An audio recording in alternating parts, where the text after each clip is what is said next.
აფხაზეთის ავტონომიური რესპუბლიკის მთავრობის თავმჯდომარე ლევან გალობლიშვილი ხონში აფხაზეთიდან დევნილ ახალგაზრდებს შეხვდა. ღონისძიება ხონის სათემო განათლების ცენტრში გაიმართა. ლევან გალობლიშვილმა ადგილობრივი ხელისუფლების წარმომადგენლებთან ერთად სამშვიდობო პოლიტიკაში ახალგაზრდების ჩართულობის მნიშვნელობაზე და აფხაზეთის მთავრობის მიერ მომავალ წელს განსახორციელებელ გეგმებზე ისაუბრა. ახალგაზრდებმა მათთვის საინტერესო ყველა კითხვაზე პასუხი უშუალოდ ხელმძღვანელი პირებისაგან მიიღეს.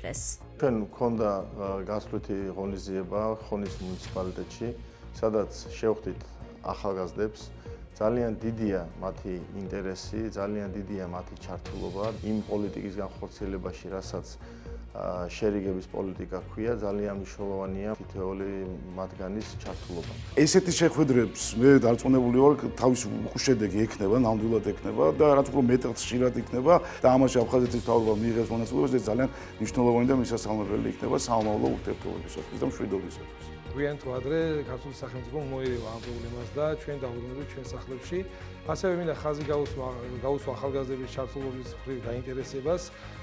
მათი აქტიურობა უნდა განაპირობოს ის, რომ აფხაზეთის თემატიკა არ იყოს დავიწყებული სახელმწიფოში. ჩემი ოჯახი არის წარმოშობით აფხაზეთიდან, მეც აფხაზეთიდან ვარ. ძალიან მნიშვნელოვანია შერიგების პროცესში ჩვენი ახალგაზრდების ჩართულობა.